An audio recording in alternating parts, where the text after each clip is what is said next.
Hi everyone, Aidan here with etrailer. Today we're taking a look at the CURT Premium on our 2015 Chevrolet Colorado. The CURT Premium is a hanging style bike rack. It's going to hold the bike up here by the frame and it's going to fall down right here.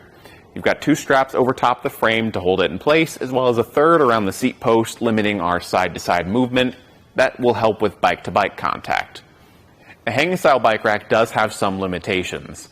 Because it's making frame contact, we want to avoid carbon frame bikes. And with our alternative frame bikes, we probably need to pick up a bike adapter bar to make sure that it hangs level on the bike rack. That, and there's going to be a total weight capacity of 180 pounds between the four cradles. One thing this does do really well is that the arms actually narrow together at the end. What this is going to do is actually help with kids' bikes.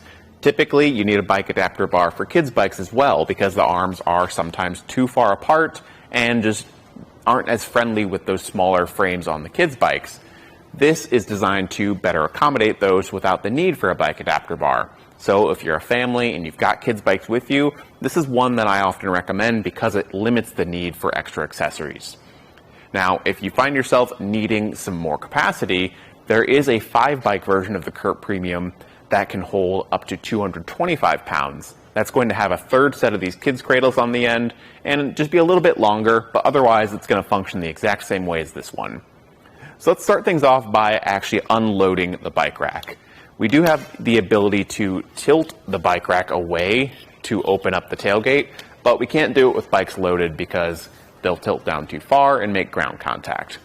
After all the straps have been pulled off the tabs and undone, we can just lift the bike up and away and set it to the side. Now, a hanging style bike rack, especially on a truck here where we've got a hitch that sits higher off the ground, is going to be just a little bit higher to lift and load. So if that is a concern for you, just keep that in mind. Maybe look into a platform rack so you don't have to lift the bike as high. But again, because of the hitch height, that's probably going to be pretty common with most bikes. Now, moving down the bike rack, we can check out how to tilt this away. There's a hand knob at the back that'll loosen. This just binds up the mast to help limit movement. A pin and clip that we can remove. And then this final pull pin to fully release it. And we can tilt the rack down. From there, we can open up our tailgate. Now, I will say, although it gets very close and looks like it's fully locked out, it is ever so slightly resting on this plastic handle right here. Now, because it's plastic, I'm not worried about any sort of paint scratching on the vehicle, but I wouldn't put any pressure or weight on the tailgate. I think if you're sliding a cooler out of the back, it's probably fine, but I wouldn't jump up on here to get bed access. So just keep that in mind too when you are using this, but at the very least, you can still open up your tonneau cover, or if you don't have a tonneau cover, just reach over the sides and get access that way. Lifting this back up, we'll repeat the process we used to tilt it down, just in reverse order with all our pins and clips. Now, the reason it has all of this, it's a lot of touch points, but it is to just offer multiple points of stabilization for this upright because the bike rack is motorhome approved. So it's got to be built a little tougher to withstand the extra shock and vibration. That's also just going to mean it's a little bit sturdier for your truck. With all that done, let's get some measurements. Starting with our distance added to the back. From the bumper to the end of our arms, we're going to be adding right at about 40 inches. And again, with that 5-bike version, it'll be a little bit longer than that. So we can save some space though. If we want to leave this in the hitch between rides and bikes are unloaded, we can go ahead and just pop out this pin and retaining clip and fold the arms down. Reinsert that with the newly aligned holes. And you can see now it's a lot more condensed, only sticking out about 13 inches from the bumper now. So it's a lot more reasonable, easier to pull into a parking spot or your driveway at home, and it's just a lot less obtrusive.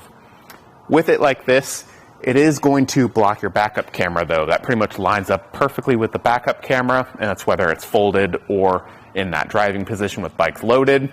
That's just kind of the nature of bike racks, and it does leave pretty okay visibility for our license plate. Now the bottom, we want to check out ground clearance. That's going to be 16 inches. It pretty much just comes straight out of your hitch. And as you add bikes to it, that ground clearance may change, so just be mindful of that. Over at the hitch, it's working with our 2" by 2" receiver tube and comes with an anti-rattle bolt that's going to keep things solid in the hitch. I will say, if you want to, pick up a locking anti-rattle bolt just for that added security, and then you can always pair that up with a cable lock too. There's a spot on the back of the mast that we can run that cable lock through, so we can lock our bikes to the rack and the rack to the vehicle. It doesn't come with it right out of the gate, but that is something you can add after the fact. And overall, I like the CURT Premium. I think it's a really great bike rack for families who have kids' bikes and don't want to get extra accessories. I like that you have the option for your 4 bike or your 5 bike, depending on the size of that family, so you can get it matched up to your truck. I think it works pretty well with the Colorado here, and one thing I'd maybe consider looking into is the Yakima Ridgeback. It's a hanging style bike rack that also has a 4 and a 5 bike option, but it's going to be a little bit nicer, offer levers instead of pins and clips, so it's a little easier to use, but it is going to be a little bit pricier. So depending on which you go with, they're both going to fit well with the Colorado. One's just going to be a little bit more user-friendly. Thanks for watching. Here it is on our test course. We'll start by going through the slalom. This is going to show us the side-to-side action, which simulates turning corners or evasive maneuvers. Next, we're at the alternating speed bumps, which we'll see the twisting action. This will simulate hitting a curb or pothole or driving over uneven pavement.